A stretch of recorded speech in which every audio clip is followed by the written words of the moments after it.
اجواء العيد والشوي على الفحم بقى، يلا بينا نشوي بقى شويه ريش حلوين كده. ومعانا كمان انا واخده يعني كباب، قطع كباب كده صغننه. قلت للجزار يجيبها لي من ريب اي او منطقه الضلوع دي، عشان بتبقى سهله جدا وبتستوي بسرعه على الفحم، ويكون طعمها كمان جميل، ويكون فيها نسبه دهون كده بتدي طعم اكتر للحمه. بصوا الطريقه ازاي، بصوا جميله جدا ومستويه وتحفه. وعملنا بقى كفته، احنا عملناها قبل كده برضو، فهنعملها تاني علشان تشوفوها بتتعمل ازاي على الفحم. ادي الريش بتاعتي هي، انا حاولت ان انا اشفيها على قد ما اقدر واسويها كده عشان كنت تكون سهله معايا في الشوي. وادي قطع اللحمه بتاعتي، وكيلو اللحمه المفرومه طبعا اللي هستخدمها في الكفته. دي حسب بقى يعني الدهون اللي انتوا عندكم. انا ممكن عندي ليا حوالي 25% منها دهون، فتبقى طعم الكفته حلوه جدا. هاخد البصل بتاعي بقى وافرمه. الخضار اللي انا هستعمله طماطم وبصل، ممكن اشوي بقى فلفل رومي، بصلايه صغيره، طماطم كده صغننه، تدي طعم حلو جدا يعني الخضار المشوي. هاخد البصل وافرمه جدا في الكبه لحد ما يتهري خالص، بحيث ان انا لما اجي اعصره انزل الميه بتاعته زي ما انتوا شفتوا كده. والطماطم بتاعتي احطها على ميه البصل، ومعلقه خل، معلقه زبادي، معلقه زيت، كوبايه خل طبعا، قصدي كوبايه زبادي.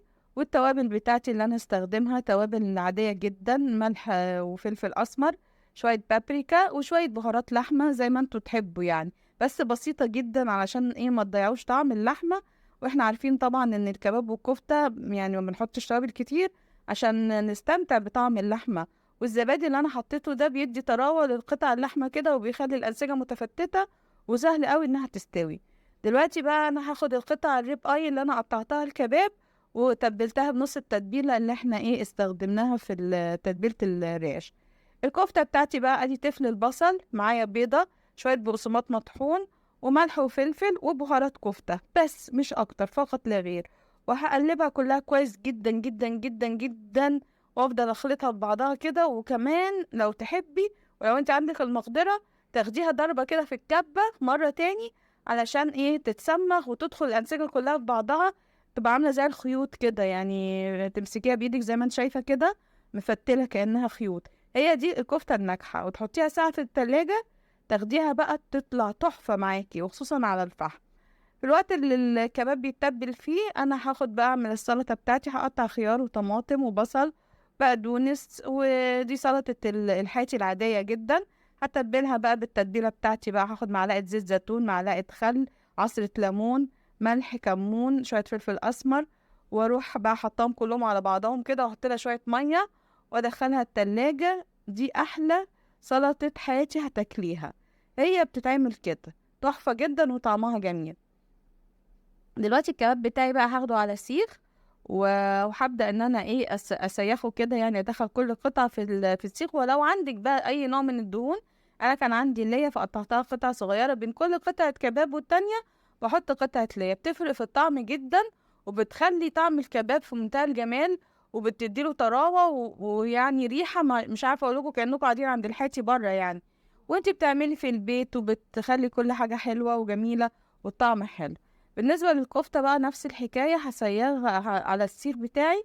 فهاخد ايه 2 كفتة كده في كل سيخ، علشان الشواية بتاعتي مش كبيرة قوي، وهتتحمل 2 زي كده بس.